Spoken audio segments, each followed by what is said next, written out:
I'm not going to tell you how you will rebrand into your dream self. I'm going to give you the foolproof strategy for you to approach this rebrand so that you never fail again.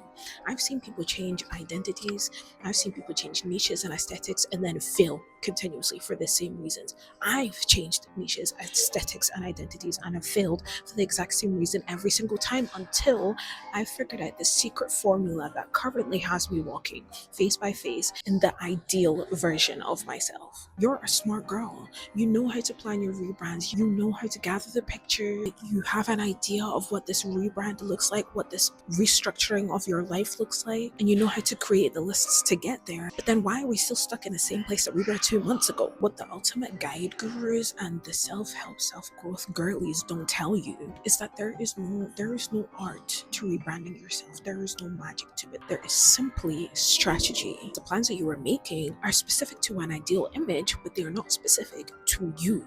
They are not connected to you. So this video is going to be long. It's going to be detail heavy, but this will be the only video you'll need to watch in order to start your rebrand, to plan your rebrand, and give you a clear strategy to rebrand deliberately so that you stop collecting Pinterest boards and start living them.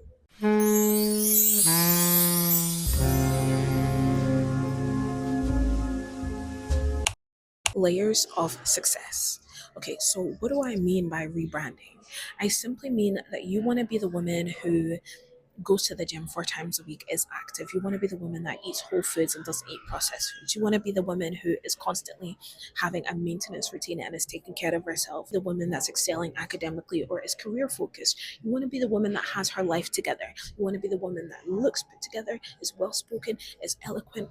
All of these types of things. These are just examples of what your rebrand is. It's an aspirational goal that you are trying to restructure your current life to look like. It's the dream version of you. Just like ogres and onions, the strategy of rebranding is to focus on layers. I've identified 4 layers that you need to focus on in order to have a 100% success rate. So the first one is typology or typologically. English is not my first language. The second one is biologically, the third one is mentally, and the fourth one is personally. Typology or typologically. Typology is really helpful and really useful for you figuring out what your natural strengths and your blind weaknesses are. We like to pretend that we have no weaknesses and that we can immediately switch into this rebranded version of ourselves and this ideal version of ourselves. But that is what is leading to the crash and burn. That is what is leading to you failing every single time. One thing I do love about this rebrand yourself content is that they give you different ideas and different ways that you can romanticize the planning of, and the restructuring and the rebranding.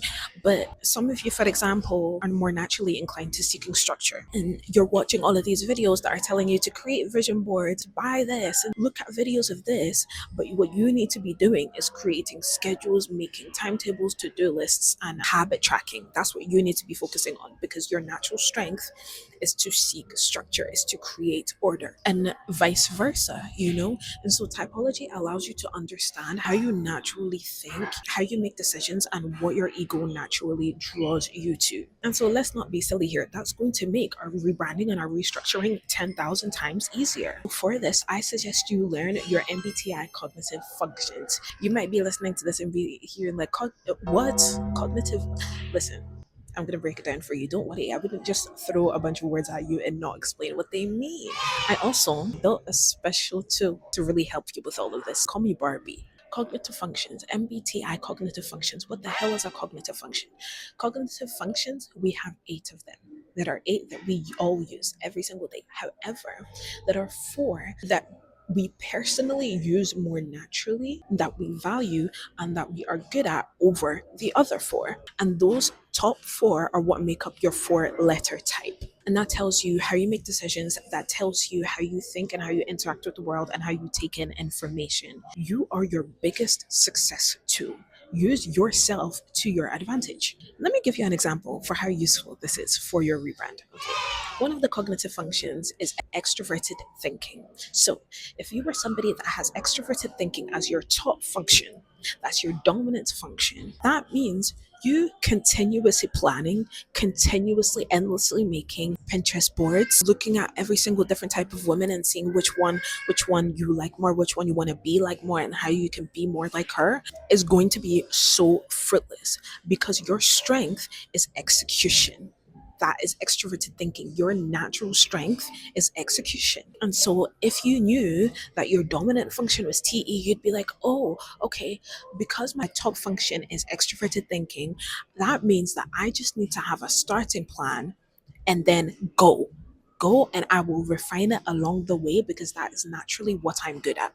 That is what your inner monologue would sound like if you had the knowledge of your cognitive functions. And that helps your rebranding, because it makes planning easier. It makes the plans that you make more likely to stick and more likely to work. Let me use another example. If you are someone, for example, that has introverted sensing as your dominant function, making a new it girl routine that changes every single day or every single week or has variations here and there is going to be so fruitless for you, because for you, your dominant introverted sensing function is seeking structure, is seeking consistency, and is seeking comfortability.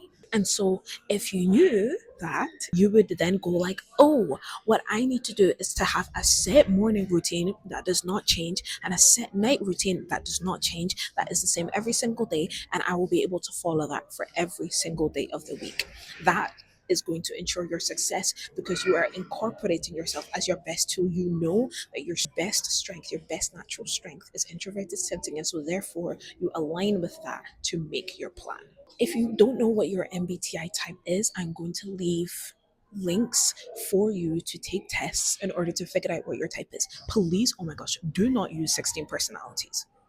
Don't use 16 personalities. I'm begging you. I will not bore you with the details, because MBTI is genuinely my special interest and I will go on for hours about it. But just trust me, it's very inaccurate. Once you have your MBTI type, you're going to come back to this video.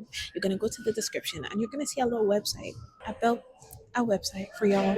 I hacked the mainframe. I literally call Forbes right now. So with this website, what you're going to do is you're going to put in your name or your nickname, and if you select that you're a woman, it will cycle sync all the recommendations. You're then going to put in your MBTI type, which you're going to find out by taking the test, and you're going to put in what takes up most of your day, because we need to make this practical. You're then going to put in all your goals and your vision. So everything that you want to become and to do as part of this rebrand, you're going to put it in.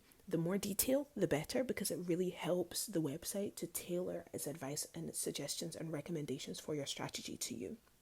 None of your data is saved, so as soon as you close this page, all of it is gone. It does not get stored, and so if you want to save it, you do need to screenshot or copy everything over. There you go. You have your strategy breakdown. It tells you what your type is, a breakdown of your top functions. Also gives you like an example of how you might see this function manifest in your day-to-day life, and it also gives you like a strength and a weakness of those functions that you might see in your day-to-day life. A breakdown of why the glow up and rebrand advice did not work before. It tells you what your shadow functions are, and your shadow functions are just what you operate in when you are in a high amount of stress.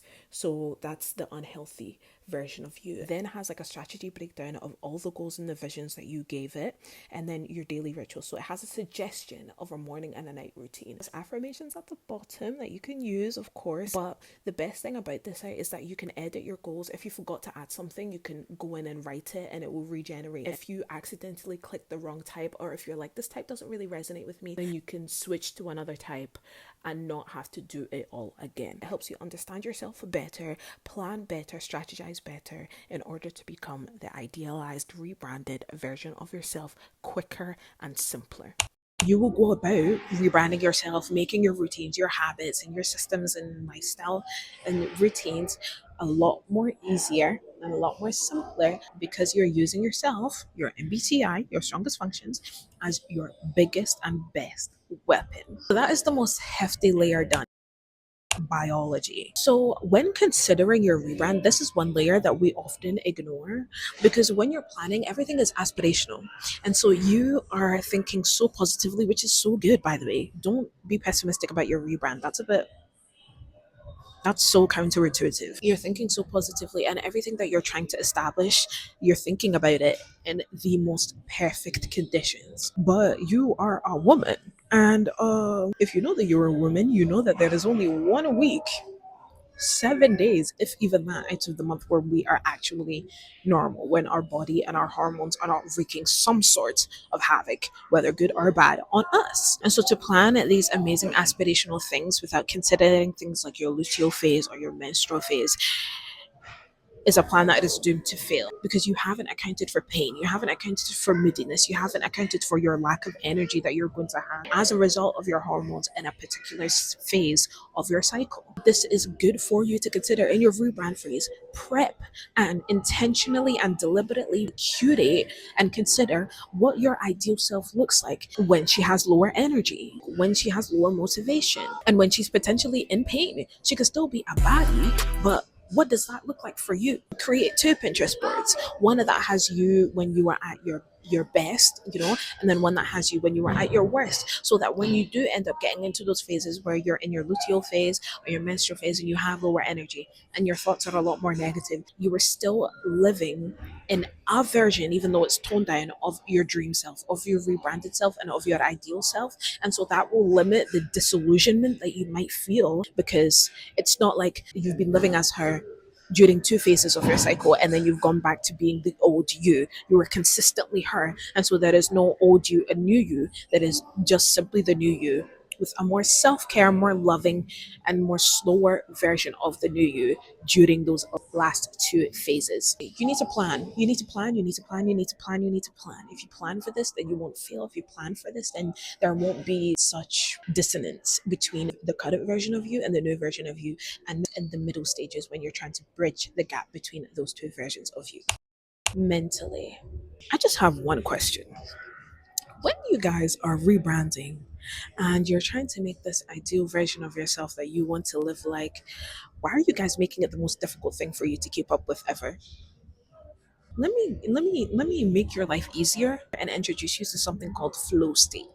This is a heavenly state that you go into when something is challenging enough to hold your attention, but not so hard that your body goes into resistance. It's a perfect balance of difficulty and skill. Think back to every single, like every generational lock-in you can remember that you've had.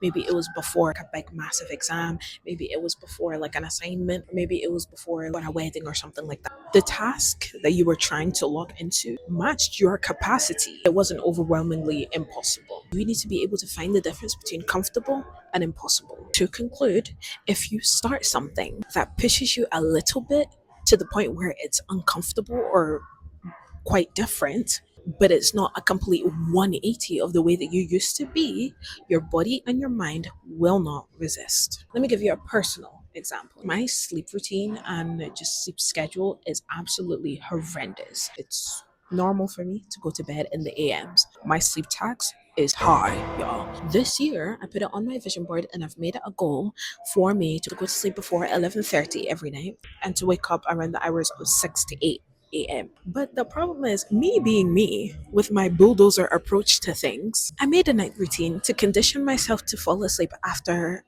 observing certain cues, which is scientifically accurate and scientifically correct. They tell you to do these things. Right. But my wind down time was 7 p.m. with the goal to be dreaming by 9:30. Are you starting to see the problem here?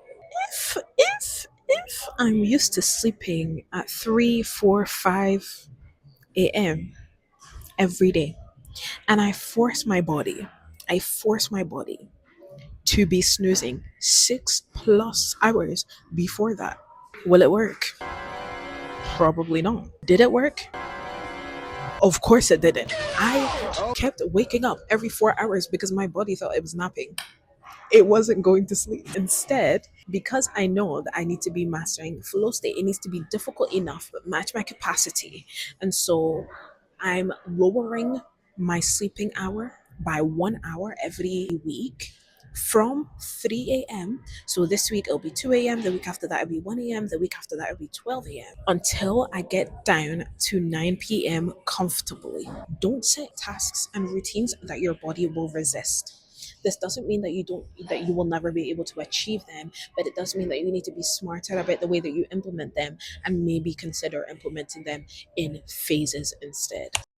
Personally, this is one thing that I have a big issue with. The reason why a lot of rebrand habits and your rebrand routines and your rebrand schedules don't stick is because it's not yours. They're not yours. So you've plucked them from Annika on the internet. You plucked them from Annika on the internet because she's beautiful and she fits the mold of the kind of person that you want to be. So there's pattern recognition there. I don't blame you. But you are not Annika, and Annika is not you. And so if your heart lights up and you feel so content and joyous when you're dancing, and so you can dance your heart away and you can do a dance cardio workout for hours on end and feel exhausted, yes, because your body is working, but you will feel so happy by the end of it. But your rebrand habit is to pick up running because Annika runs. Why are you running? You need to make your rebrand your own. You need to make your rebrand your own because that is the only way it will stick. Base it on your life, your goals, your likes, and what you value. That is what gives your rebrand purpose. And a plan with purpose is fated to succeed. Romanticizing the rebrand. So now that we're done with the layers of success, those were the skeletons of the rebrand. You can't hold up the skin without the skeleton. But the first way to romanticize your rebrand, you guys already know this, is Pinterest. But I'm going to give you another reason as to why Pinterest is such a good tool for your rebrand. Pinterest is such a good tool because of visual aid. What I mean is the phenomenon of confirmation bias. Have you ever noticed that that is something that you have become interested in, and then all of a sudden you start seeing it everywhere? For example, my dream mom car. My dream mom car. Why did I say it like that? My dream mom car is a Porsche Cayenne. I love Porsche Cayennes. I was so obsessed with it. I was so obsessed with the interior. I've never thought about this car before. I came across it, I loved it, and I decided to make that my dream car. All of a sudden, it was as if the number of Porsche Cayennes in my city increased overnight. I was seeing them everywhere when I used to see them never. Your brain, because you desire something, because you like it, has been now trained to pick it out everywhere. It's literally as if your desire has come to you. If you keep looking at your Pinterest board of your dream self, of your ideal self, with the dream things that you want, you will train your eyes to see it and to notice it in the real world. And that is good because it no longer makes this like a fantasy, intangible thing that you were just imagining but has no concrete basis in the real world. You are now going to begin to notice everything on your vision board in real life. And so you will then begin to think of it as possible, as something that you can achieve, and it will be easier mentally for you to embody this dream rebranded version of yourself because your mind now sees it as something that is concrete and real and something that you have seen before. The second thing to romanticizing your rebrand are props. Okay, these are things that you can carry around that remind your brain of who you are and who you want to become. It's so easy to forget your rebrand, to forget your glow up routines, and to forget who you're trying to embody and what you're trying to embody in the beginning because it's not concrete yet. It takes like what, 25 days to create a habit. It's not solid in your mind yet. And so if you want to be an elegant woman that is well read and eloquent, you're going to carry a book around. You're going to hold it in your hand. Everywhere you go, you're just going to have a book in your lap. Okay. It's going to be on your person at all times because eventually, at some point, you are going to open that book. You're going to crack that book open. You're going to read it. You're going to learn new words, expand your vocabulary, and naturally become a well spoken woman. Another example, if you want to be a hyper feminine girly girl, you're going to wear heels everywhere you go. Stand up straight, shoulders back, and it's going to naturally cause you to switch your hips. You're going to catwalk a little bit naturally because heels make you do that. And that is going to help you give off a very girly girl presence because your brain is remembering the rebrand and of the ideal version of you that you were trying to embody. Challenge time. You're going to go to the description and you're going to take the test to figure out what your MBTI type is. Go to my website that I have built just for you guys so that you can start planning your rebrand. Then What you're going to do is you're going to list 3 things that you're going to do it next week in order to become more like your rebranded self. And then you're going to come back to me and comment exactly what you did and how it went, because I want to know, and how you felt about it after. I hope you guys all enjoyed. It's still the beginning of 2026. It is not too late. I hope this makes it a lot easier and a smoother process for you. Make sure to follow me on all my social media and leave a comment of whatever. I love to hear your guys' comments and messages and little things. I read everything, I read it all. I hope you have an amazing morning, evening, afternoon, and night. And I'll see you guys next time.